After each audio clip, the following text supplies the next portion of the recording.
All right, hello everybody. This is an early morning stream, um, and that's because I've got a package and I've got to go into work here in about an hour and a half. And well, it's been sitting patiently on my floor for the last 30 minutes, just tempting me to open it. But I figured I'd do it live, and let me know if you can hear me. Um, I I think I've finally got where all my settings on here are good and easy. But anyway, so yeah, I've got a brand new instrument. As anybody who knows me or knows this channel, um, you know that I like weird and unusual instruments. So I had the opportunity recently to purchase one that I have been looking for many years now, and it's actually a brass instrument. Nearly everything I do is woodwind instruments, so branching out to brass is a little bit unusual for me, but I've had brass instruments in the past. The only brass instrument I currently have that's even close to playable is my trombone, and essentially this is a wall hanger. But I've got another trombone today. So, and it's an interesting instrument. Um, and I'll talk a little bit about it and the history as I open it up. I have been waiting for this instrument um, about 3 weeks now. It sat in receiving in the New York Metro Post Office for 2 full weeks, with just sitting there not moving. So I'm patiently checking every day, impatiently checking every day, and saying it's not moving. And then I got a notification 2 days ago it's finally here in Texas. So hopefully it has arrived in good shape. Um, so just gonna open the box here, and it is packed very, very well. I appreciate the effort that went into packing this. This is actually one of the heaviest duty boxes I've seen. Ah, and there it is. Now, unusual is that I have personally never seen one of these instruments before. Um, it is not an instrument that is common in the United States. It was, however, common in England and other countries of the Commonwealth. Of course, I'm sure you know that I'm talking. This is a bass trombone in the key of G. And this is the bell section here. And you've got the bell here, very well packed. And right off the bat, the bell does not look like that of a standard bass trombone.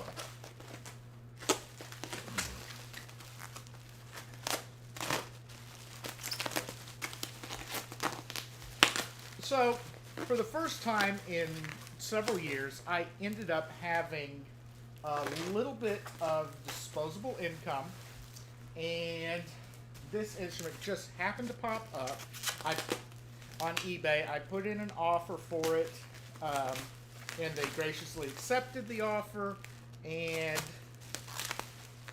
it got shipped out pretty promptly, and then, of course, stuck in the mail system. Which, if you know anything about what's going on in the United States right now, getting stuck in the mail system is kind of expected.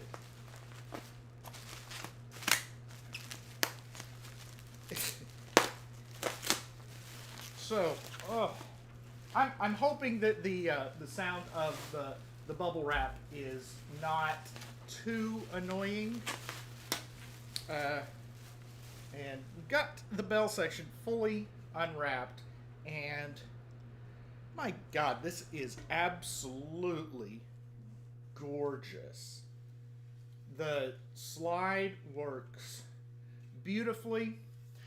On all of the places where braces are attached, they have beautiful ornate engravings, and I'm not sure if you can really see that well on camera.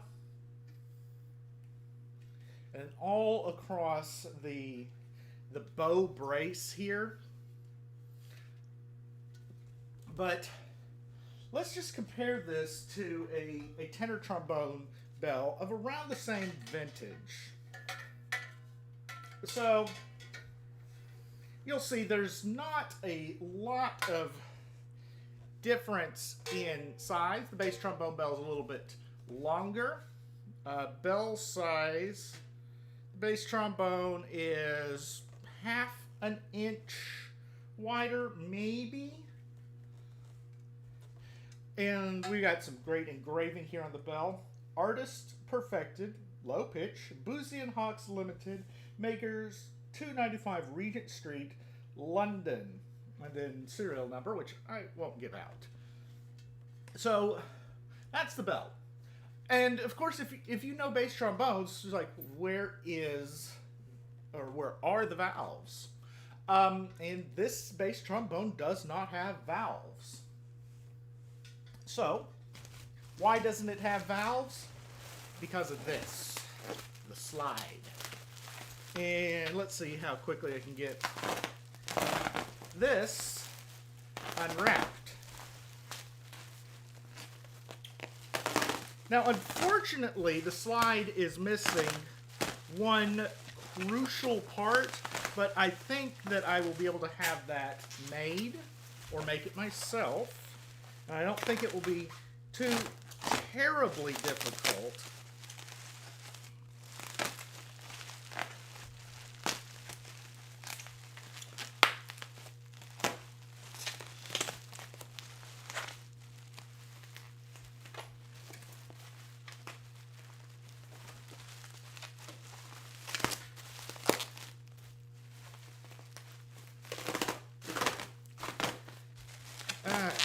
Like I said, packed extremely well. And the fact that there's no case means it has to be wrapped extra well. Okay, so the slide section. And we can compare this to our tenor trombone slide. And here is where you start to see how really different they are. The bass trombone slide is just a lot longer. And we're zip tied together here. There's only a little bit of wear on the lacquer, and I have to assume that this instrument was re-lacquered or just lacquered after the factory at some point. But yeah, so you got this instrument here.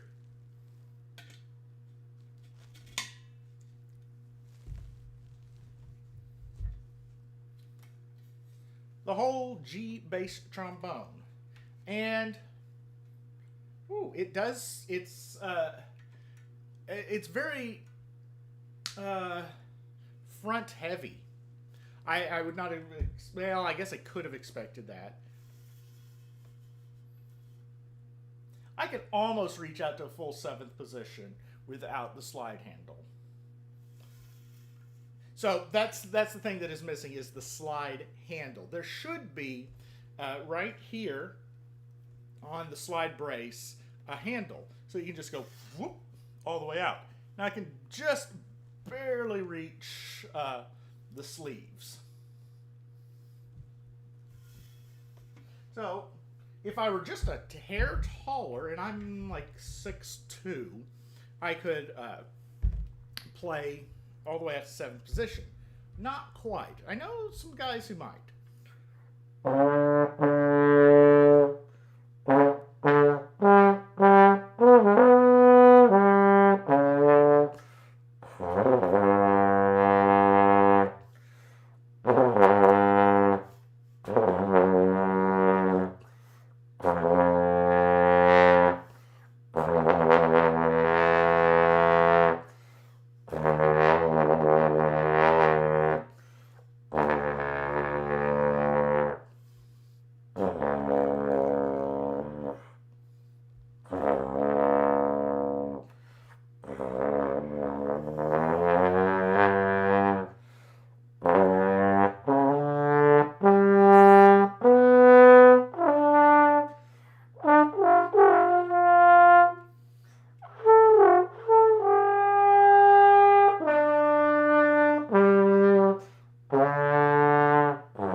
interesting. So basically, this instrument, to me, sounds just like a lower tenor trombone.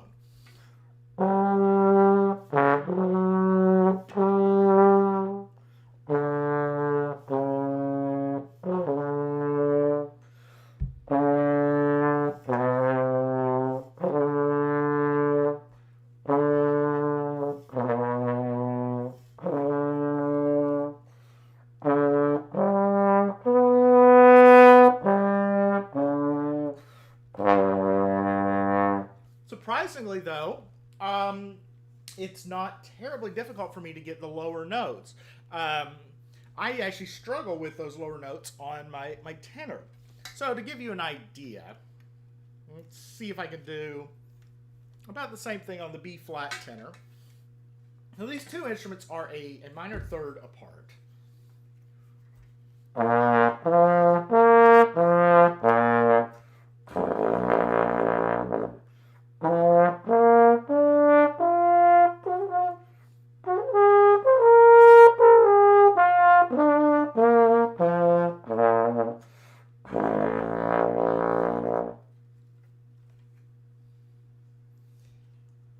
And the same thing again on the G bass.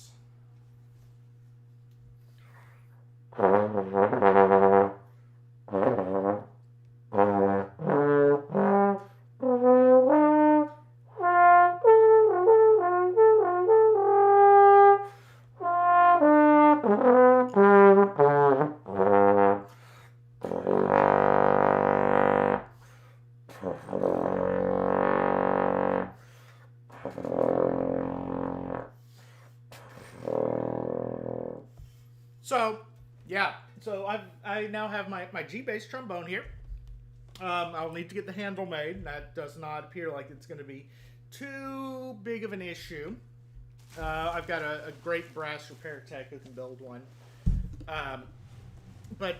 Yeah, so go ahead and ask any questions that you might have about the G bass. I will probably at some point do a full video documenting the history of this instrument. Something I would eventually love to have on here is a D valve. So add a valve to it. That said, after working with this old piece of crap Bishop that I've got, this feels much more substantial. It's a thicker instrument than I'm used to.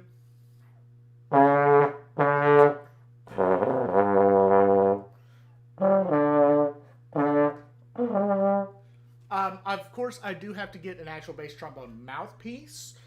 This is just a box 6.5 AL. It is a pretty shallow bore tenor mouthpiece, and so will not give me the right sound I need on a bass trombone.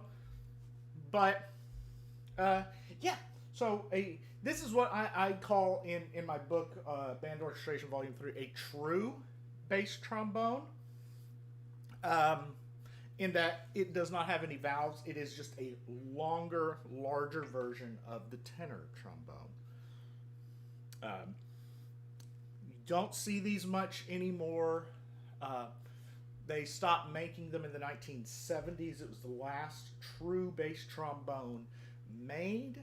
But yeah, I'm excited to get to use this, and I'll let players borrow it, and yeah, so. But again, yeah, let me know if you have any questions. If not, I have a G bass trombone now, and I am super happy. So, if not, I'll go ahead and end the stream and tinker around a little bit more on my new toy. All right, guys, I'll see you later.